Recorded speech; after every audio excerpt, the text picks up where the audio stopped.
What's up peeps, and welcome back to Cyril Plays. I'm out in the garden and I'm making a birdcage stand. A lot of bird cages don't come with stands, so I've got the big flight cages and I have drawn my little plan of how I'm going to be doing this. This is the general idea, and I'll show you all the tools you're going to need to make one of these if you want to, and what kind of things you need to bear in mind. Right, I've got two types of battens here. I've got a thinner batten because we don't want this to be heavy, but we do want it to be strong. A 1.8 in length. I've got 2 packs of those, and I also bought some thicker ones for the legs. This is the size. These are the casters. Quite rubbery, the wheels, so I'm happy with that. Got some sandpaper, I've got some small screws, and I've got some bigger screws. And I've also bought myself a new saw. It's not the best, but there it is. So I've got the length of the legs. Don't forget that when you put wheels on, it's going to get higher. So you need to subtract the height of the wheels, which I've done here. That's 5.5 centimeters, and it leaves a leg length of 72.5. And then we're going to add this front piece and the top. This is what it looks like from the top. These little lines are the slats on the bottom shelf, which I'm going to put a tray on to hold all the stuff the bird needs. And again, we are subtracting sizes of battens and stuff. When I show you what it looks like, it might make a bit more sense. So this is the first one. The cage will sit on the top. We'll have a little bit of overlap here so we can screw the cage to it. And it's pretty simple. Just got the bottom slats to put on. They're very important to make sure that it's all level and straight.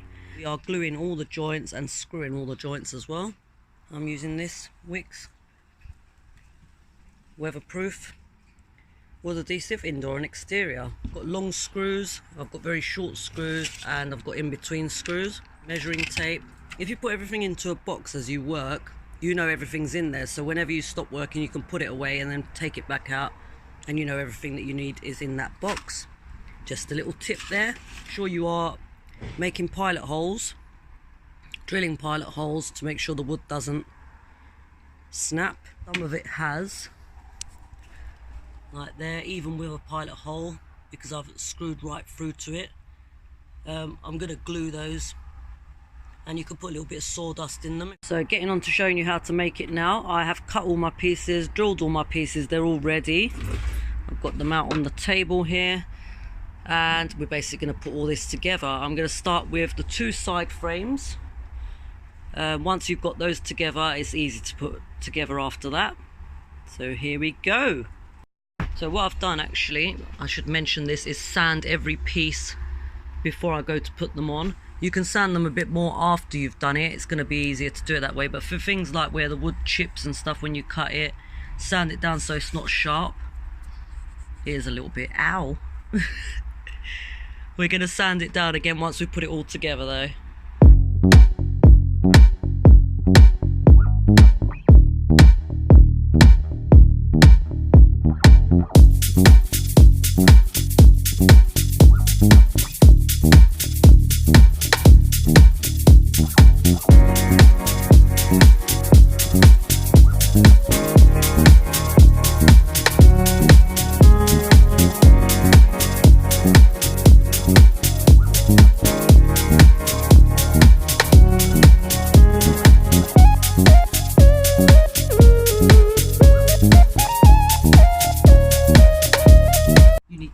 Pieces on before the glue dries, so that if there's any movement needed to make sure it's totally straight, it's got to be done straight away before it dries.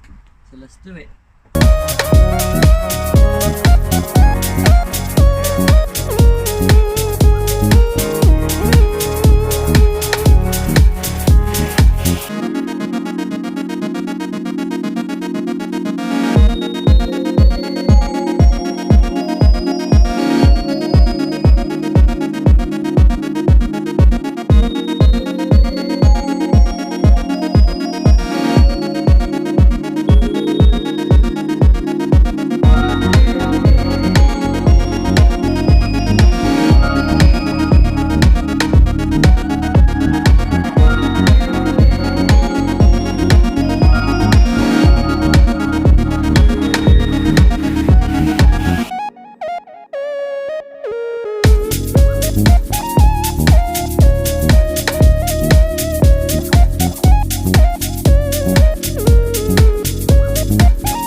I'm gonna have to cut 2 more pieces of these because I've actually not cut enough.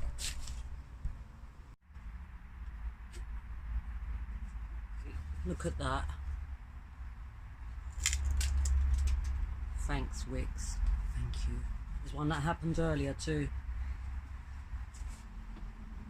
I'm getting 2 battens out of the 1.8 meter batten. What I'm doing is using the end sides of them instead of the part that I'm cutting, so it's straighter.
All done. Have a tea break. Somebody's in bed. Hey Snoop. He is very happy.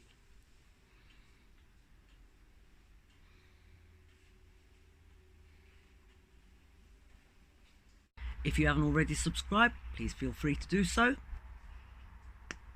Much love. I'll see you on the next video. Peace out.